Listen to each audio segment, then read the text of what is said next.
On Organic BC's cover cropping tour of British Columbia, we started at the North Peace Applied Research Association to explore their ongoing trials around cover cropping. We then visited a few producers in the region to witness firsthand the implementation of these practices, as well as to view some other innovative techniques. My name is Maria Angelica Ouellet, and I am the research coordinator at the North Peace Applied Research Association.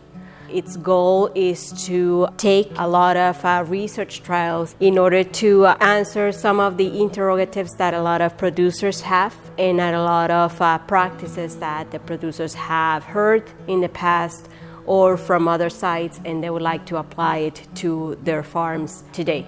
The North Peace Applied Research Association would like to see more ground covered in the region.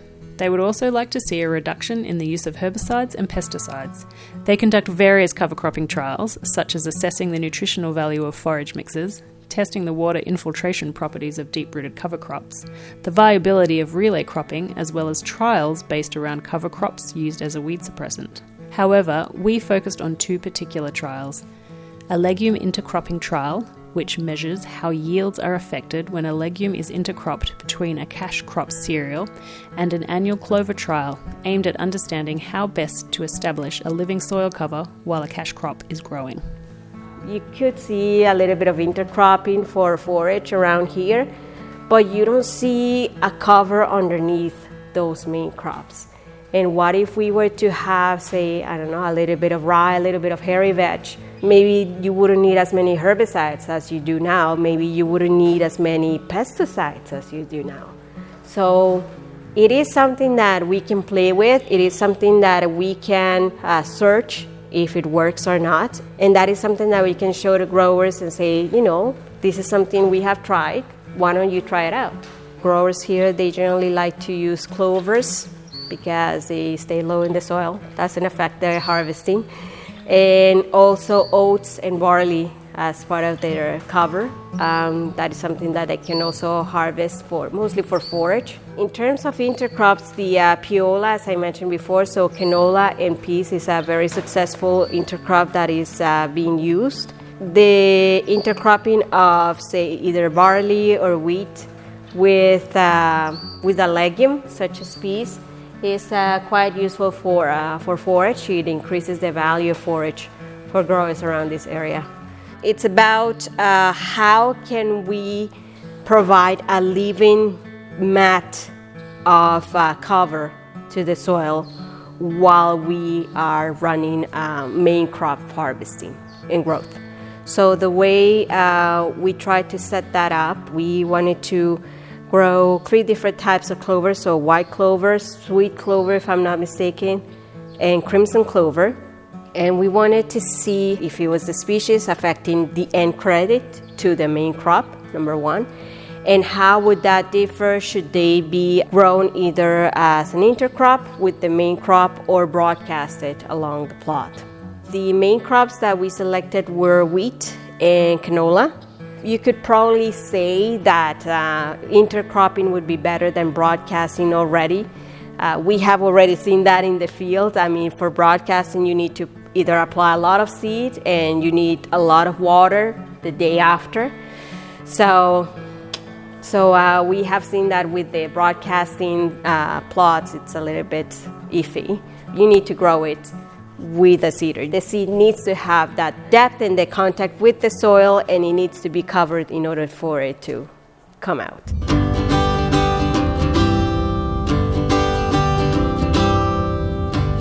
The North Peace Applied Research Association trials go on, and they continue to do the good work as the land guinea pig, as Angelica puts it, for producers in the region. Now it's time to see what some of those growers are putting into practice. My name is Jed Franklin. We have a small grain farm up in Peace River country. Here we have 6 quarters and about 800 plus or minus acres that we seed every spring. What kind of cover crops can you do and what has been successful? It's a big question, but it's a simple answer now. I have experimented with everything from buckwheat and Sudan grass and rye and berseem clover and subterranean clover and sun hemp and sunflowers and mixes and tillage radish and beets and purple top turnips and a long and extensive list. I like playing with things and seeing what works. But I found that the annual cover crops are at high risk of not doing well.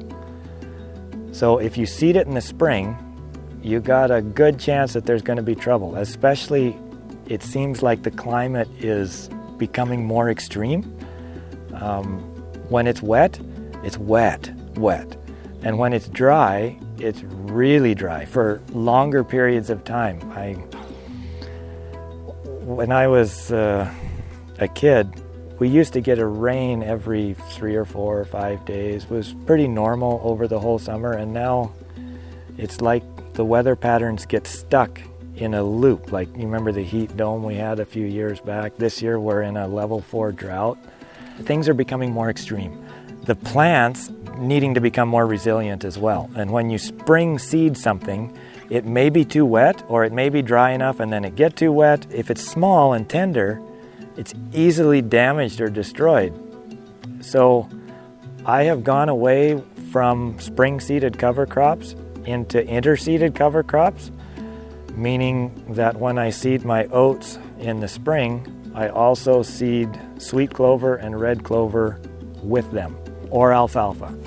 Alfalfa is a perennial that lasts for longer periods in the field. So alfalfa is when I need more time between cultivation. So if I have a weed that's being particularly tenacious, I may actually summer fallow the field or put it into a longer cover crop after that to try to rebuild the damage that I did with the summer fallow.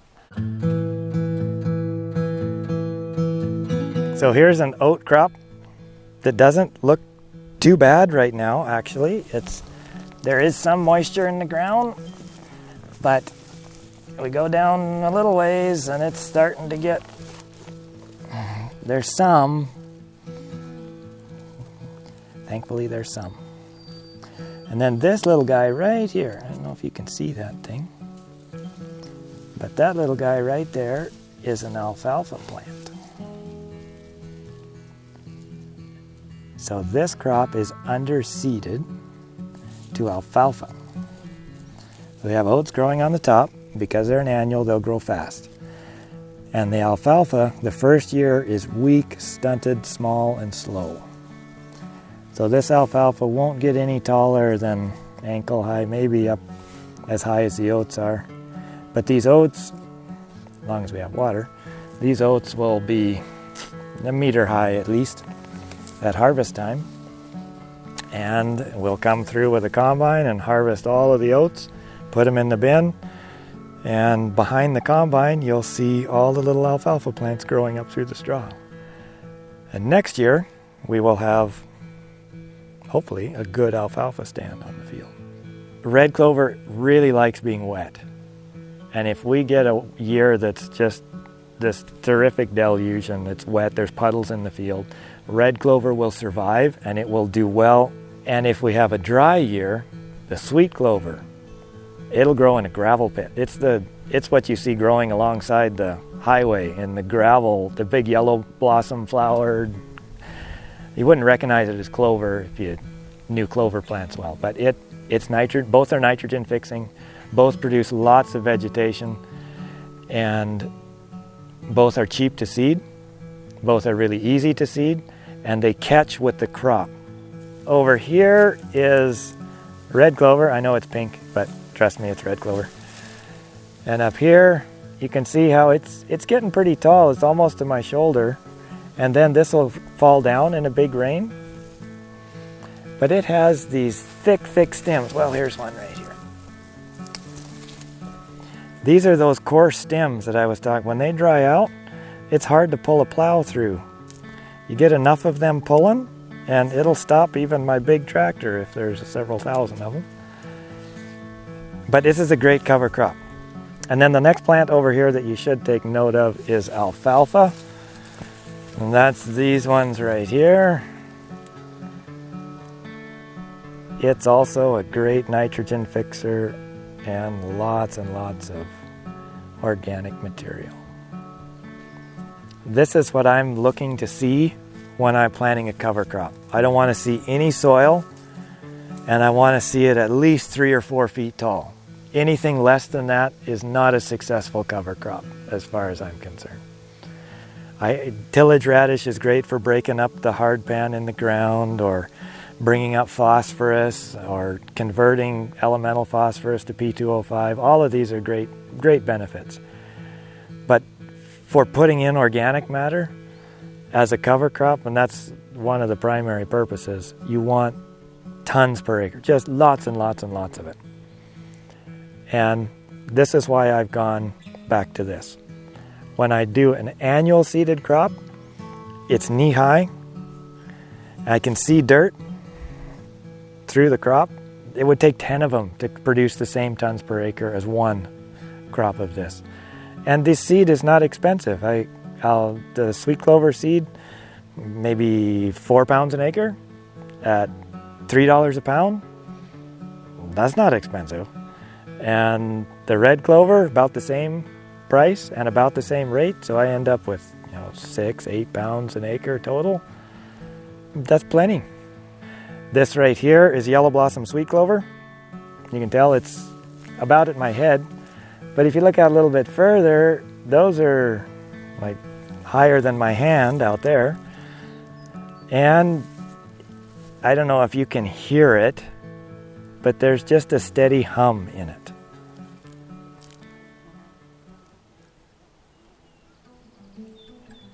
And that's all the wild bees and honeybees and all sorts of things in here, making seed, getting nectar, doing their thing. And healthy insects are a good sign on the farm. The habitat is tremendous. All the deer and the elk and the moose, they all come to have their babies in the sweet clover. It's like a corn maze. To me, part of cover cropping is actually enjoying it. Like it's that stress-free year that your land gets to rest and you get to rest, and you get a smile on your face when you see the animals out in there. And it's playing tag, playing hide and seek in the field with your kids when the sweet clover's over your head. That's a memory you just can't take away. So if you haven't tried cover cropping, try it for fun, not because the world is dying and you need to address climate change, not because you don't want to buy fertilizer, not because, add all those things too, but do it because it's a joy.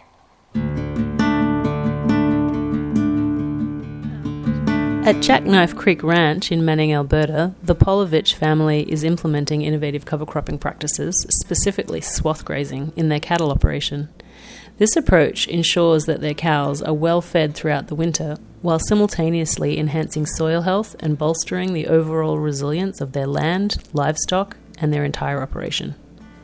I'm Nora Polovich, and the name of our farm is Jackknife Creek Land Cattle Corp. And my name is Jolene Noble, and I'm Nora's daughter. On the farm, we also have my dad, Bob Noble, and then my brother, Lee Noble. We're a mixed operation, cattle, grass seed, and grain cash cropping. So on our farm, we have a May calving cow herd, and so about the 25th of April, May 1st is our trigger date, and so we are calving out on pasture. We have quite a bit of smooth brome sod here at the farm that we also bale graze on for instead of fertilizing it, and so primarily grass pasture for May and the start of June, and then as our higher legume pastures in our summer pastures get to the stage that we can put cows out on, we are trailing cows out to those as well. So the cows are on that perennial pasture depending on the year into September and October. We are cognizant of leaving some stockpile for the next year as well. And when the plain and nutrition starts to decline in the fall is when we move the pairs onto swath grazing. And so we'll be swath grazing at least by October 15th. And we'll continue swath grazing into February with pairs. Swath grazing is the practice of seeding a cover crop mix, typically comprising of annual forages and cereals from mid-May to early June.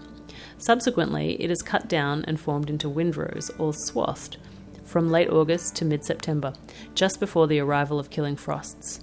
These swaths are then left in the field for cattle to graze during the winter, even beneath the snow, thereby extending the grazing season.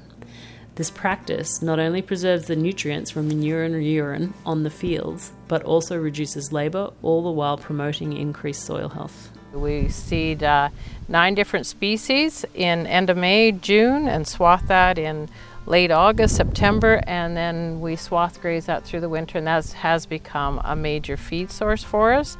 We're leaving our calves on longer now into February and weaning them after that, and find that they are doing remarkably well. We've been doing feed testing and very high planting nutrition on those cover crop swaths.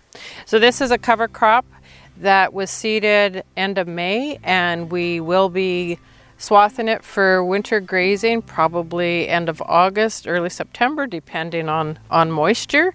And Jolene's just going to point out all the different species. I think this is a nine-way mix, right? 9-way mix. Yeah. Some of the species that we have in here are definitely in smaller proportions, so we might not see them everywhere in the field. Especially with the dry conditions, not everything comes up each year. So our main ones that we do want to see are definitely the oats and peas, hairy vetch, and our brassicas make up the bulk of it. So when we're looking at something like this, of course, our forage peas, the big difference with this and a field pea is just the size of the leaves and the fact that this will stay about a foot taller than the oats. So if we get 5 foot tall oats, we'll get 6 foot tall peas. Just seems to be like that every year. And then of course we go with a forage oat. This is haymakers. Just the size of the leaf is really important to us, and we find that it's not as stocky as some of the others. When we get down into the canopy is when we start to see the other stuff. So these little guys, this is Goliath forage brassica. It's a hybrid out of PGG. All the small seed and actually the forage peas come from Union Forage. And so these guys will really bring a lot of feed value as well as a lot of bulk. They're deceiving right now, but they will pop up higher in the canopy as the season goes on. And then over here, we see some of those hairy vetch plants. All the small seed starts off a little bit behind the cereal and the peas, and you'll notice by usually the middle of August, this will pop up and you'll start to see purple tinge to the field as it blooms. So it'll come up above the rest of them. Okay, so down in here, this is actually a chicory plant that is a volunteer. It would have been seeded 4 or 5 years ago, and it just keeps coming back, so we're not upset about that at all. But when you look down in here, this is another brassica that we seed. It is a Hunter, and it is a turnip cross. It's a hybrid out of PGG once again. The reason why we use the 2 different ones is if we do get any regrowth, because we cut the end of August, start of September. If we get some warm days after that, even after killing frost, these guys will come back. Completely basal growth habit, so if you cut it off here, there's still enough leaf for photosynthesis and regrowth, whereas our Goliath has a thick stem, and so we won't get the regrowth out of it. Down in here, that would be an Italian ryegrass. It's in there at a fairly low rate just because we're not looking at it for bulk and forage. We'll get regrowth out of it for sure, but it's more diversity as another C3 grass. And then Sunflower. In here, we have one of our sunflowers. The grasshoppers have kind of worked it over a little bit, but these guys will bloom the very end of August, usually about 2 days before we cut them, which is a little disappointing not to see them a little bit earlier, but all depends. Sometimes we get them for a week before they get cut down. We had tried swath grazing earlier using just a monocrop, just oats, and we found that lots of times we'd get an early snowfall in October, and then it would warm up, and then it would freeze those swaths right down to the ground, and the cows had a really hard time getting it. And then we switched to the multi-species cover crop and for swath grazing, and we found that the swaths would sit quite high because of all the different species interlocking, and the swath would be nice and airy so that there would be movement. And even though the 1 year we swathed, it was extremely wet and we were worried it was just going to turn slimy, it didn't, because there was air movement and those swaths stayed nice and fluffy. And we find even when we get a lot of snow that those swaths don't, they still keep the height on them. They don't get squashed down like a monocrop does. And the cows can easily find those swaths and they dig through them. And the different species just keep those swaths nice and light and fluffy and high off the ground, and it makes a huge difference. And the blend in particular is also more palatable to cows than just straight oats. So they are okay with doing a bit of extra work to get to it. Whereas sometimes if it's a bit of extra work just to get to oats, they're not a big fan and they'll stand at the corner and they don't want to go back out. So you do lose gains forcing those cows to go after that feed. And it is a more balanced feed. It's definitely a higher protein feed, and it does have a spike in energy compared to straight cereal. And we really need that to leave the calves on the cows. And we found that leaving the calves on the cows and weaning later has led to a huge reduction in illness in the backgrounding lot. So our instance of bloat and pneumonia is completely wiped out, essentially. And we definitely struggled with that with the younger calves when we were traditionally weaning in November. So that's been a huge help as well. And our calves, the gains on them over the winter being on the cow and on the swaths is quite fantastic. But one of the biggest things actually with the change that we've made in leaving the calves on the cows is everything is fed by moving one wire. Everything on the farm, other than the bulls, is fed all at once. And so that's a huge time saver as well. You're not feeding a pen of older cows, a pen of younger cows, and then your pen of backgrounders. You're feeding everything all at once. And we've been quite impressed with our young cows, how they've been able to finish growing, raise a calf that's still milking for a calf, and rebreed. And bring that second pregnancy to full term. They've done remarkably well, and we have not noticed a spike in open rates. So adding the cover crop swath grazing has really added resiliency to our farm in a couple different aspects. One of the big ones we found is that it spreads out our risk. It's not uncommon to have a dry spell, and when that dry spell comes in May and the first half of June, your hay crops really do suffer, and your perennial pastures suffer as well. So if we don't get rain in the first half of the season, yes, our cover crops that are planted the end of May won't look so good for the first bit, but they can take up that moisture in July and August, and we can still get an extremely good crop. At that point, we only take one hay cutting, so our perennial hay crop is kind of over and done for the year. And if that's all that we relied on, we would be in a really bad place for winter feed. That being said, it's the same thing. If we get early spring moisture, our hay crop looks fantastic, and if we get really dry in July and August, our cover crop doesn't look as good. But that just kind of spreads out our risks so that at least one of our feed sources can take advantage no matter when we get moisture. And we've found the cover cropping for swath grazing has been so beneficial to our operation. We also feel it is being very beneficial to our soil too, that diversity above ground is promoting diversity below ground, and we're definitely seeing an improvement in the health of our soils.